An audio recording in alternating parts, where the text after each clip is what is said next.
Good afternoon, my name is Karen McFarlane and I'm very pleased to have the opportunity to talk to you today about two relatively recent knowledge management initiatives, the KM Standard, BS ISO 30401 and CILIP's KM Chartership. Firstly, a bit about me as an introduction. I'm passionate about the role that we can play in knowledge management. I've worked in academic and in the public sector most of my career in government, and I've had a wide range of information and knowledge roles in libraries, intranet and web management, records, knowledge management, information risk and security, and information governance. Until 6 years ago, I was the government's head of profession for knowledge and information management and chair of the former Knowledge Council. I'm currently a CILIP trustee and a member of CILIP's KM Chartership Board. I was a member of the QAA benchmark panel for libraries, information management, records management and knowledge management and archives for universities. And I also represent CILIP on the British Standards BSI Knowledge Management Committee. So this afternoon, this is an overview of what I'll cover. I'll provide an overview of the new BS ISO 30401 Knowledge Management System Standard. I'll talk a bit about the standard's relationship with CILIP's professional knowledge and skills base, and then provide an overview of CILIP's Knowledge Management Chartership initiative. And then I'll finish taking questions at the end. So firstly, a bit about knowledge management standards in the UK. Since 2001, knowledge management has grown in maturity. Initially, we just had, in 2001, the Knowledge Management PAS 20101, a guide to good practice. A PAS is a publicly available specification. This was followed in April 2003 with a PD on knowledge management vocabulary. A PD is a published document. And then again in May with a PD on managing culture and knowledge, a guide to good practice. And then in July 2003, this was followed with a PD on measurements in knowledge management. Then there was a gap until 2015. So work on the new standard started in 2015. I joined the BSI Knowledge Management Committee representing CILIP in 2016. I was keen as a KM lead practitioner to ensure that the KM practices and procedures that I use in my everyday work were reflected in the standard and it was not too theoretical. So the KM Standard Committee drafted content for ISO.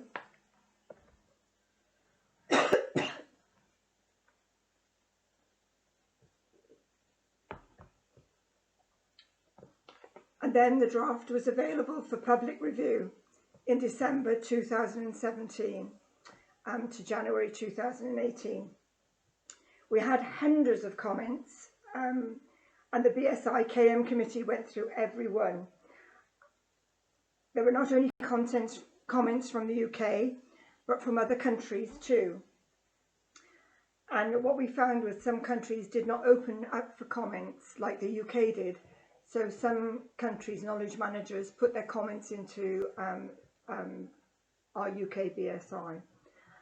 So within the BSI Standards Committee, we identified 270 suggestions to refer back to the ISO committee. These were then combined with comments from the 15 constituent countries, including the 8 national mirror bodies. So the final standard reflects not only the UK, but the comments from these other countries too. I must admit that I found working with BSI in the ISO standards process to be a real learning experience. But we got there in the end, and the standard was published in November 2018. So the standard says that the purpose of this ISO management system standard for knowledge management is to support organisations to develop a management system that effectively promotes and enables value creation through knowledge. The ISO KM standard provides the key principles and requirements for us to translate into our daily work. It's important to understand that it is not a KM system nor a technology system, but a management system. That is, it contains principles and requirements for effective knowledge management together with a set of globally established principles and requirements for effective management. So it's a standard really about effective governance of KM. So the standard says its intent is to set sound KM principles and requirements. It acts as guidance for organisations that aim to be competent in optimising the value of organisational knowledge. It acts as a basis for auditing, certifying, evaluating and recognising such competent organisations for internal and external recognised auditing bodies. It also says each organisation will craft a KM approach with respect to its own business and operational environment, reflecting their specific needs and desired outcomes. So the standard is a standard of principles. It doesn't mandate how you implement KM. It has real value in having a set of universally agreed principles that knowledge manager practitioners can align to. Knowledge is global, so we now have an international standard for everyone, everywhere.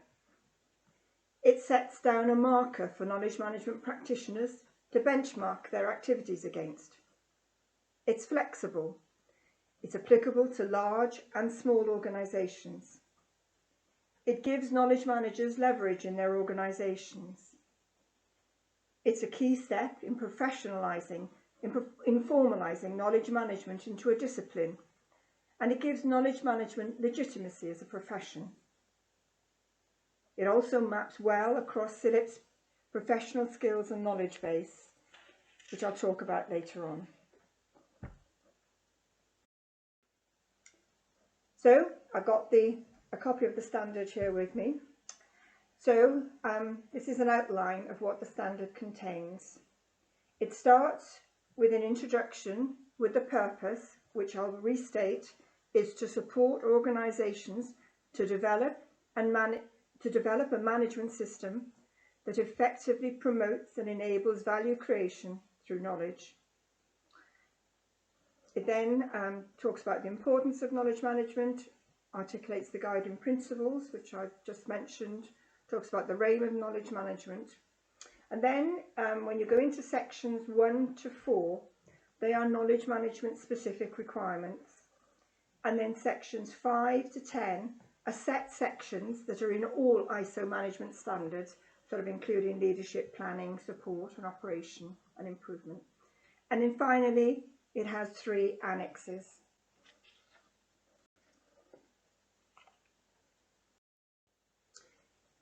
So I mentioned that there were 8 guiding principles. So the 8 guiding principles are, firstly, the nature of knowledge. Knowledge is intangible, complex, created by people. Then value, its impact on organisation objectives, purpose. Focus on organisational objectives, the way knowledge is created and used. Adaptive, no one size fits all. It's based on needs and context. The principle of shared understanding. People create their own knowledge based on their understanding. The principle of environment. Knowledge is not managed directly. Culture is critical to effective knowledge management. Iterative. It's phased, incorporating learning and feedback cycle.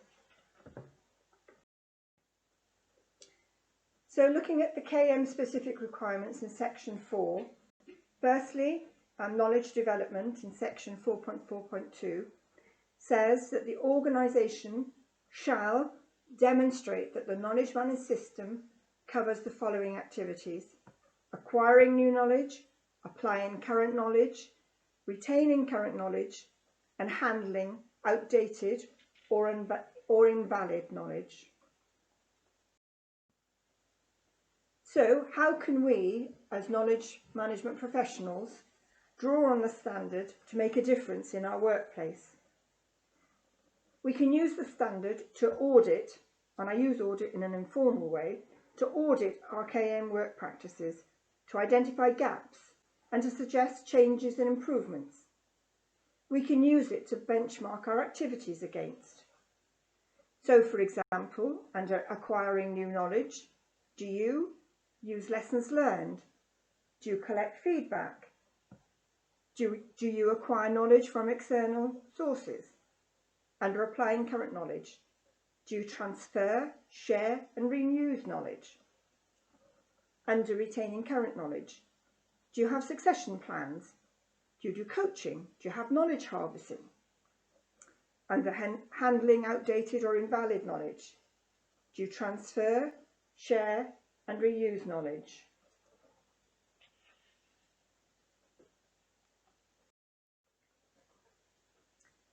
Then moving on to 4.43, knowledge conveyance and transformation. The standard says the organisation shall include activities and behaviours supporting knowledge flows through human interaction, representation, combination, internalisation and learning.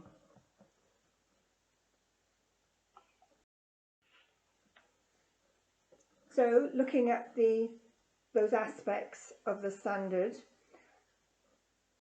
do you in your organisation, under human interaction, do you have communities of practice? Do you have brainstorming sessions? Do you have knowledge cafes? Do you do storytelling? Do you have shift handovers? Under representation, do you capture lessons? Do you record job handovers?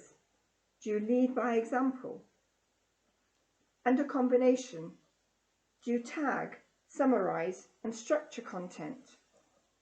Do you refresh structured knowledge? Under internalisation and learning, do you have before action reviews?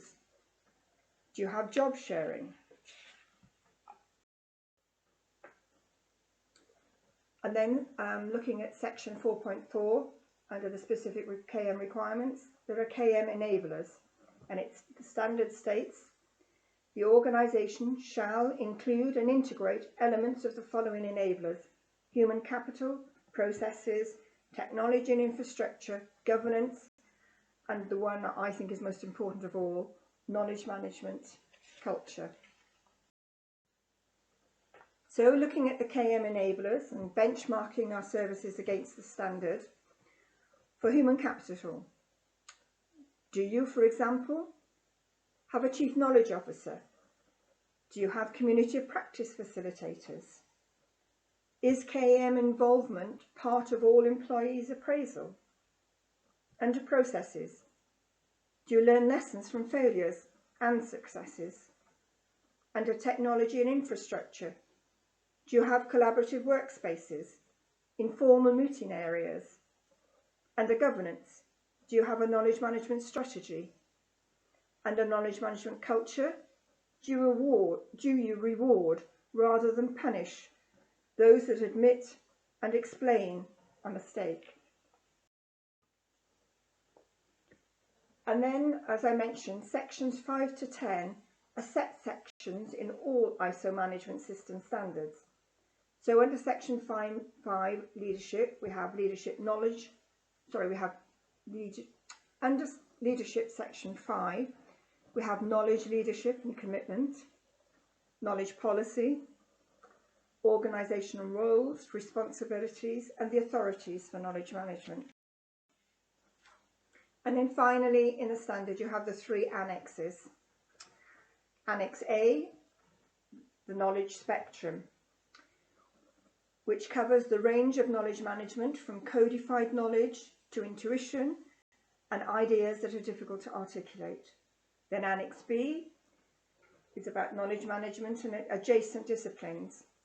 It talks about the relationships between knowledge management and information management and data and business intelligence and customer relationship management and learning and development. And in Annex C, it's again about knowledge management culture. What does a knowledge management culture look like and the factors that influence it? So to reiterate the benefits of the standard for us as knowledge management professionals, it's a standard of principles. There is real value in having a set of universally agreed principles that knowledge management practitioners can align to. It sets down a marker for KM practitioners to benchmark their activities against. It's flexible. It's applicable to large and small organisations. It gives knowledge managers leverage in their organisations, and it's a key step in professionalising and formalising knowledge management into a discipline, and it gives knowledge management legitimacy as a profession. And it maps well across to CILIP's professional skills and knowledge base. So, what's next with the standards? The UK BSI Knowledge Management Committee, Standards Committee, is now liaising with ISO on the next steps. It's likely to be a guide to the use of the standard. In the UK, having learnt the lessons from working with ISO and having to liaise with over 20 countries, it's likely that the UK will produce a British standards document first and then offer that up to ISO. So watch this space.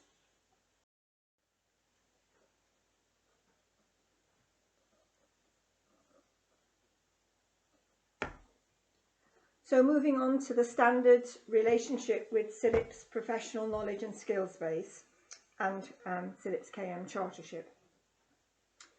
So I mentioned under the benefits that the standard maps well across to CILIP's PKSB. So I did some work for CILIP in mapping the standard to the PKSB.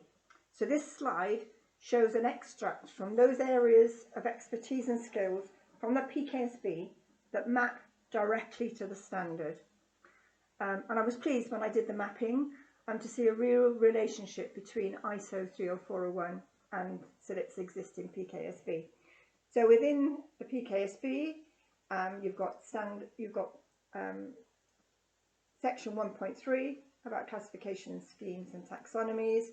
You've got 2.1, which is about knowledge management, 2.4 about knowledge synthesis and information integration, 2.5 knowledge transfer, 2.6 organisational knowledge, 2.7 collaboration and knowledge sharing, 2.8 benefits of knowledge resources, and then 5.6 about knowledge risk management, and then we've got the generic skills of strategy in section 10, customer focus in 11, and IT and communication in section 12. So as well as doing that mapping across to the PKSB, CILIP has further developed the PKSB and has produced a version specifically for knowledge management, and this is what we've got on the screen.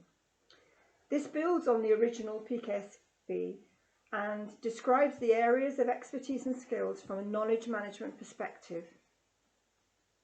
And our key driver for CILIP doing this work is the new knowledge management standard. So on the slide, indicated in red, are the expertise and skills that map from the ISO standard to the PKSB, with the strongest mapping to the knowledge and information management section 2, which I already outlined, and then with the supporting generic management skills in strategy, planning and service design, etc. This PKSB for knowledge management is available in a PDF document for CILIP members. So please go and get yourselves a copy.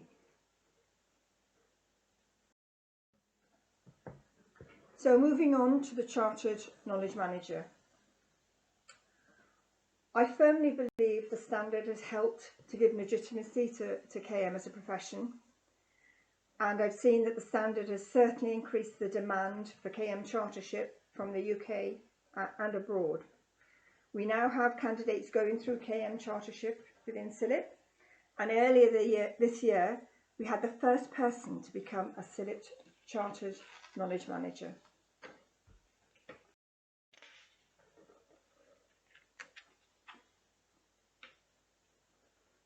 So CILIP's KM chartership focuses on the individual as a constantly developing, reflecting practitioner. So looking at the criteria for KM chartership, an individual is required to identify the areas for improvement in their personal performance, undertake activities to develop skills, apply these in practice, and reflect on the processes and outcomes. So this criteria is assessed on the ability that we have to apply the skills and knowledge that have been developed, and we're assessed on our reflection on the process and the learning outcomes. KM chartership candidates are asked to focus this development on the skills and expertise described within sections 2, 10 and 11 of the PKSB, with the following ratio. They are expected to cover 60% on knowledge and information management from the section 2, 20% on strategy planning and management, and 20% on customer focus, service design and marketing. Then moving on to criterion 2, which is about examining the organisational context of our service, evaluating the service performance, show the ability to implement or recommend improvements, and reflect on actual or desired outcomes. So this criteria is assessed on our ability to identify areas for service improvement, on the recommendations we make to close the gap between current and ideal performance, and our reflections on this process. Criterion 3 is about enhancing our knowledge of the wider professional context and reflecting on areas of current interest. So on this criteria, we're assessed on our knowledge of other sectors, our engagement with fellow professionals outside of our own workplace, and our understanding of the issues impacting on the profession as a whole. And then finally, just to reiterate what candidates need to provide in their submission for KM chartership. Firstly, there needs to be a 1,000-word evaluative statement, written as a reflective practitioner, addressing the 3 assessment criteria I've outlined in the earlier slide. They need to provide evidence to support their statement. Evidence can be in many different forms. However, evidence is not simply showing that you've attended something. Evidence needs to include your thoughts on a learning activity and how it's developed your professional practice in a practical sense. We then need to provide self-assessment of our skills and expertise using the outline PKSB tool. And then candidates need to provide their CV and their job description. Submissions are then made online, and candidates have access to all the guidance and supporting material that they may need via the CILIP website. So why charter in KM? I believe that KM chartership gives us an opportunity to pause, reflect, and appreciate the progress we've made in our knowledge management careers. It demonstrates that we're part of a network committed to reflective knowledge management practice. It enabled us to become reflective practitioners, and this will help us in our day-to-day work. It helps us to be able to look back and review the services we provide and suggest improvements. It demonstrates that we have the knowledge and skills required for our role and the ability to apply them. It demonstrates our commitment to keeping our skills up to date. It demonstrates to our organisation and to those we collaborate with that we are practising knowledge managers whose expertise has been validated by a recognised professional body, i.e. CILIP, and by our peers, our assessors. It gives us parity with other chartered professions in our organisation. So in summary, the BS ISO KM 30401 standard provides the key principles and requirements that we must translate into our daily work. Knowledge is a key asset for all organisations, if not the key asset. And knowledge management enables individuals, teams and entire organisations to more collectively and systematically create, retain, share and apply our knowledge to achieve our organisation's objectives much faster than ever before. Knowledge management professionals have a key role to play, and knowledge management chartership can help knowledge management professionals make a difference in our organisations. So I firmly believe that with the KM standard, along with CILIP's PKSB for knowledge management, plus CILIP's KM chartership, they can all help us as KM professionals make a real difference in our organisations. I've just put on the slide a few further reading if you're interested, including the KM cookbook, which gives 16 different aspects of knowledge management in practice around the world. So thank you for listening, and now I'm ready for questions.